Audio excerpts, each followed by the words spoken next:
Ian Anderson, Jethro Tull, great to talk to you here at Noise 11. I've been loving how prolific you have been over the last couple of years with the 3 albums, the Zealot Gene, Rökflöte and Curious Ruminate. Is this going to continue with this momentum? Well, not this year, no. I mean, it's 3 albums in 4 years. But there might be something, not inconceivable. There might be something in 2026, perhaps later in 2026. But right now, no, I am busy on a bunch of other projects and with a lot of tour shows coming up, concert dates here and there. So no time for any releases in the next.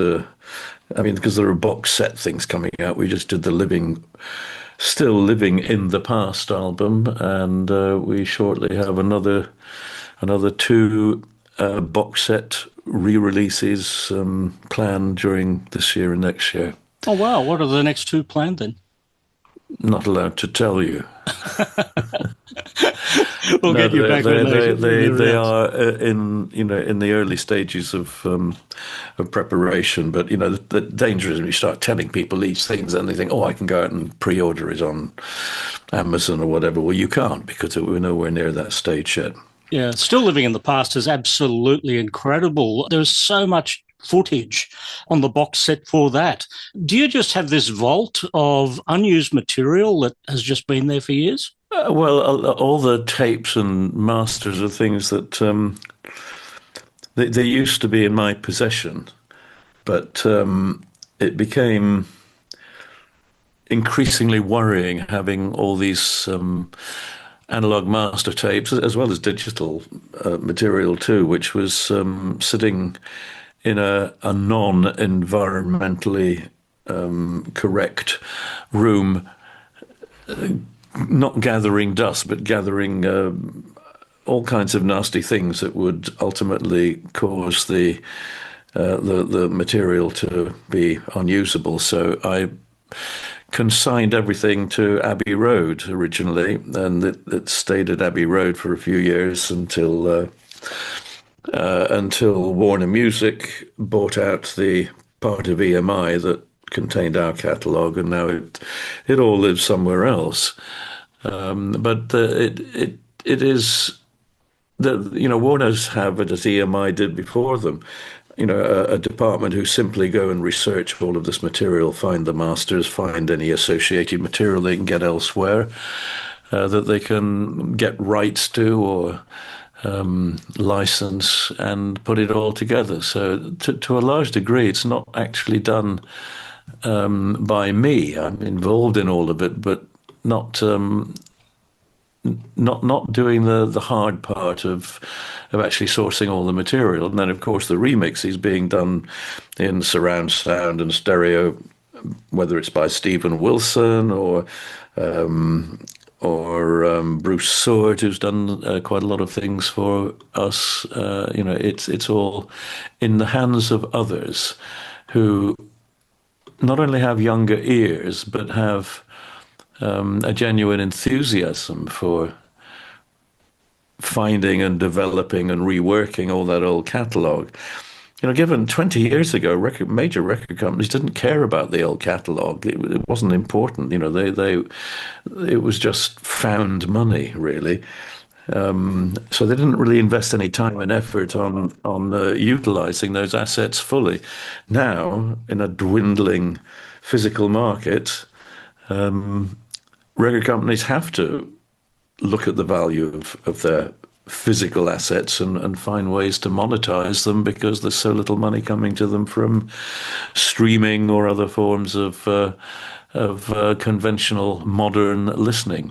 So not suddenly, but let's say 10 years ago, all the majors realized they now had to get up and work for a living. And so it benefits the fans, it benefits the record company, it benefits the artists that all of this great catalogue is being looked at, revisited, and remastered, remixed, all of the things that you do with it to present an interesting and exciting physical package for the fans. I think that's why Neil Young is so prolific. He's trying to get everything out before that happens. I guess I kind of feel the same way. I don't want to wait until I'm dead and gone before we see the benefit of doing all of this work for the fans who have stayed with us all those years, plus of course newer fans who are coming to it relatively early and reaping the benefit of a much glossier, more professionally put together versions of all of this great material. When you're hearing a lot of this remixes, is this about correcting mistakes that may have happened 50 years ago in the original recordings? No. It's in many ways the remixes don't vary a great deal from the original mixes, because whether it's the slightly younger ears of Stephen Wilson or my ears 20, 30, 40, 50 years ago, it's you do tend to hear things in pretty much the same way. So the balance tends to remain pretty much the same. The stereo picture remains relatively the same in terms of placement, but the fine-tuning of it all, the detail, the cleaning up, getting rid of, as you can in the digital domain, getting rid of all the hiss and noise and general clatter that exists between lines of music, all of that results in a more transparent and sparkly mix if you're doing it again today with modern technology. But it doesn't really change anything fundamentally. Certainly it's not a question of correcting any mistakes. Hopefully there aren't too many of those. Let's talk about the recent 3 albums. Do you think of the 3 albums as a trilogy? No, not at all. They're entirely separate records. But I suppose there is a little bit of something that ties them together. The Zealot Gene, did touch upon here and there elements of more radical views towards spirituality, touched upon elements of biblical significance. The album that followed on from that was Rökflöte. It was one that looked at polytheistic religions as opposed to the monotheistic Judaism and Christianity of the Zealot Gene. But it's not that I'm here, trying to give people Bible lessons or anything. I am interested in the spiritual world as I always have been, and you can go back to 1971 and hear 2 or 3 pieces of music that do refer to a more spiritual awareness that I had as a schoolboy and later in my early 20s. So it's been an ongoing option for subject material to write songs about, and so these 3 albums in their different ways do touch upon, I suppose, the later one in more of an abstracted way, but it still touches upon the seeking of knowledge and truth and the diligence of examining the world around us, and that includes the spiritual world as well as the physical one. Well, I guess too, the Zealot Gene and Rökflöte, they were more biblical and mythological. You are philosophical on the Curious Ruminate. Well, broadly speaking, yes. I mean, I didn't really set out to do any particular kind of an album with a particular lyrical approach. It's just that, during the course of, I think probably the song that set me off was the reworking of a demo that I made some years before for an Indian classical flautist called Hari Prasad Chaurasia, and Andrew Giddings, our then keyboard player, and I made a demo for some work that we might play live with Hari Prasad on a tour in India and in Dubai, I think, also. But he declined the kind offer of new material, and we ended up playing an Indian raga instead. But in the process of finding this music again, I thought, well, I will expand upon this and write some lyrics. So I thought I would give it. It always had a working title called "Drink from the Same Well" because that was a symbolic of drawing together the elements of Indian classical music, perhaps inspired by the spiritual and religious beliefs of India and the more westernized approach with the modern concert flute. So I had given it the working title of "Drink from the Same Well," even though there was no lyrics and no idea of putting words to the song. But that came when I started working on it early last summer, and so I just pursued that general notion, and that gave a little impetus to the writing of the lyrics for everything else. But it wasn't a particularly conscious attempt to create a concept album. It was just going with the flow. I rather like that spontaneous feeling of just letting the ball start to roll down a gentle slope and gather momentum. And as it does, you get caught up in the whole recording process, and it becomes very exciting and very captivating and fulfilling when you get to the end of a period of 3, 4, 5 months of work, and finally you've got a finished album and the artwork and everything. It's a very fulfilling process, but it's a period of long and hard work. And disrupted, of course, by sometimes having concerts that you've got to go out and play. So I don't really want to embark upon anything until I have an unbroken period of free time. Perhaps later in August and during September this year, I'll begin to put some ideas together for something new. Or maybe I won't. We'll see.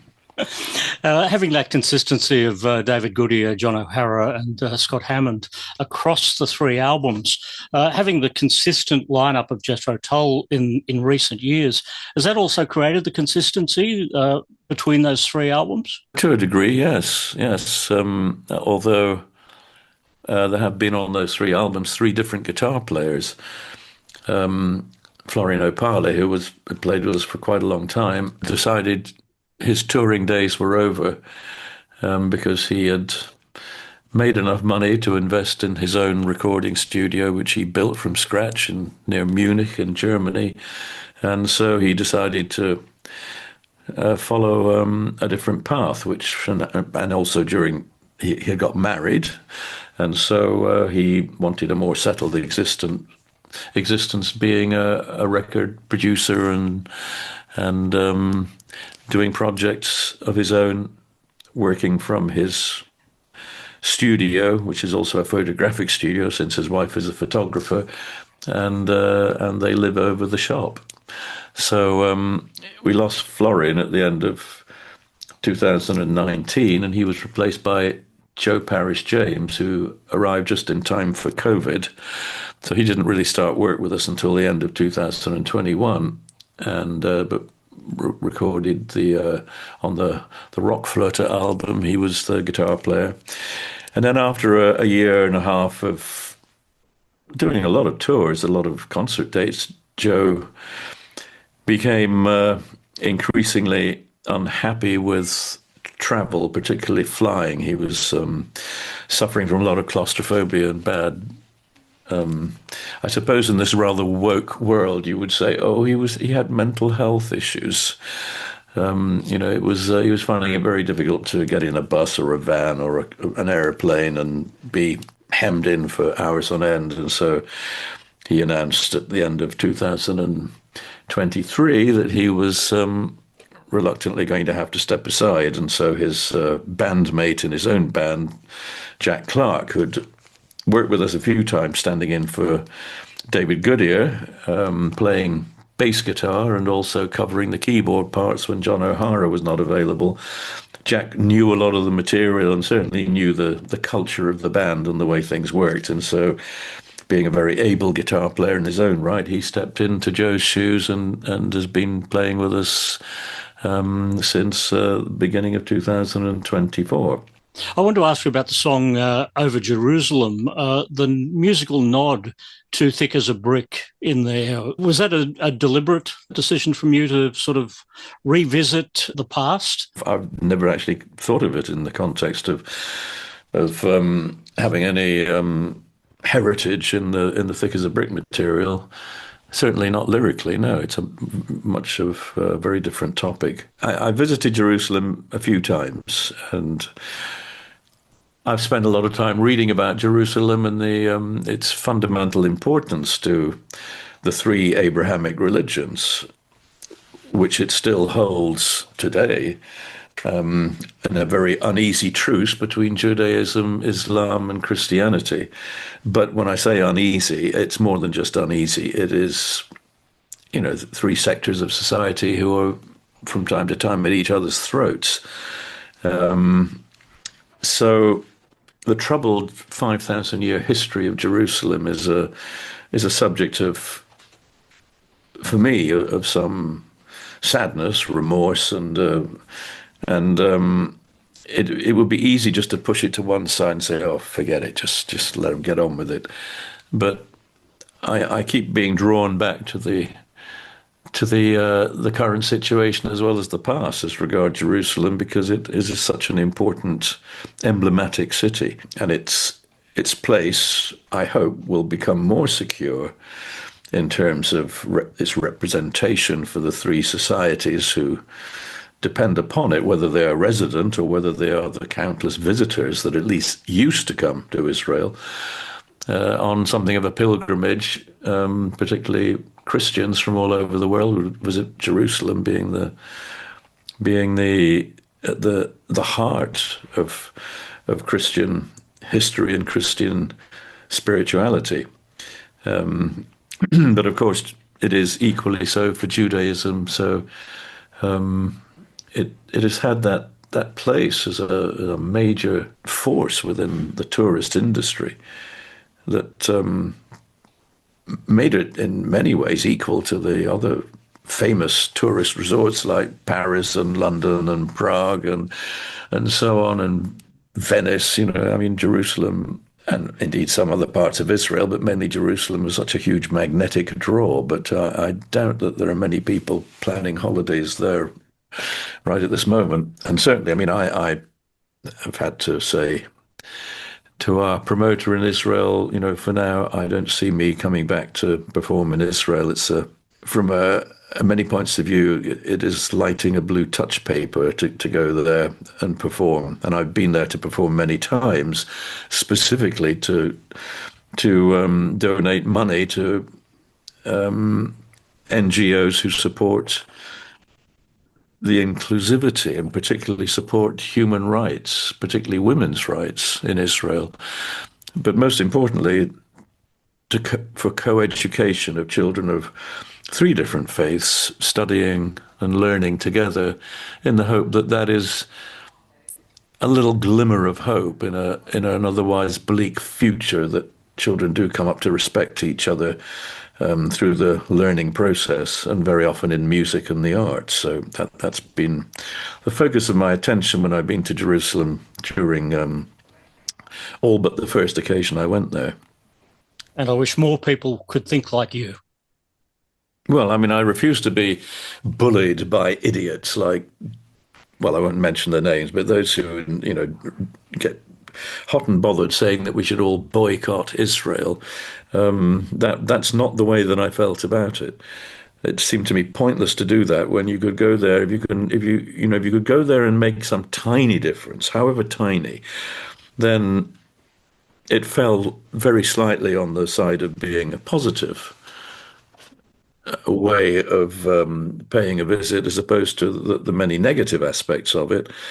But I don't get involved personally or musically with politics per se, and the current issues that exist they may be driven by age-old dogma and fears, and of course, in the more contemporary sense, very much by vengeance and retribution. But I don't want to get involved in the politics of Netanyahu and the Likud government, or the activities of terror groups like Hamas. So I try and stay clear of all of that and deal with the aspect that is really a more esoteric one that confines itself to the ideals and the ideas of spirituality. Solutions, not sides. There have to be solutions sooner or later. The solutions are unfortunately very hard to find given the actions of the government of Israel, who jumps up and down, and any criticism is immediately met with charges of being anti-Semitic. Well, you can be you can be very pro-Semitic without necessarily agreeing with the politics of Netanyahu, who is like many other borderline dictators. He is after continuity of power and dominance, and he's a snake, and there are many more of them. I have never had a liking for Netanyahu, even when he first appeared on the public scene, but it's pointless to boycott Israel. Netanyahu does not give a fig whether people like me show up for work or not. It would make no difference whatsoever just to say, "Oh, I am not going to come to your country." That makes no difference. But right now, I'm afraid I would have to take that attitude that I am unable, not with a view to boycotting, but I would feel very uneasy knowing now that the temperature has changed a great deal in the last 2 years in Israel. I was there actually only about 3 years ago, and at that point it was relatively calm. Apart from the odd bombing or the odd dirty deed, but it was relatively calm. Now things have changed, and I've always rather felt that, roughly speaking, Israeli society was divided 50-50 in terms of being relatively happy about finding a solution, perhaps a two-state solution, but happy and wanting to live side by side with Palestinians and those who were in the so-called occupied territories. But I think that, from what I hear, has now been no longer 50-50. Now it's about 75-25 in favor of the actions that are being carried out by Netanyahu and the IDF. So Israeli society has swung behind a much more right-wing and pretty aggressive viewpoint. So I'm afraid I can't really go and stand in front of an audience knowing that, the odds are so now weighted in a way that I really can't support. But I am not one of those wide-eyed, naive people who, would go around waving a Palestinian flag and getting involved in the naivety of the from the river to the sea mindset, which I make mention of in that song. Well, it's been about a decade since we've had you standing on an Australian stage. When you do have to have your life interrupted and go out on tour, let's hope that we've got some Australian dates in the not too distant future. Well, that's a tricky one for me because I am rather like Joe Parish James. I am not a happy traveller when it comes to being locked up in a flying box for more than a couple of hours. It's the idea of long haul travel fills me increasingly with dread. And I did 3 tours in the USA in 2023. And I thought that at the end of that, that's it. I'm really can't face going back there again anytime soon. And I did early last year, I was committed to doing some dates in Brazil, which is another longish trip, 12 hours. And I came back from that thinking, that's it, I really can't face it. So, the idea of getting on a plane and going to Australia or New Zealand is something I currently feel unable to do. So I think it's I never say never. That times can change, but I certainly don't have on the horizon. I did politely say to our New Zealand promoter earlier this year. It was great. Thanks for the kind offer, but I don't think I'm able to take it up. And it is with some regret that you have to close a chapter. But I just don't see me getting on a plane for more than. I mean, I have a show in Athens later this year, and I mean, I'm suddenly with horror realised that that's a 3.5 hour flight. But normally speaking, most of my travel is, I'm in the air for an hour and a half, going not every week, but nearly every week to go and play a show or two somewhere in Europe. So that bit I can cope with. I mean, the journey is broken up enough to make it not too injurious.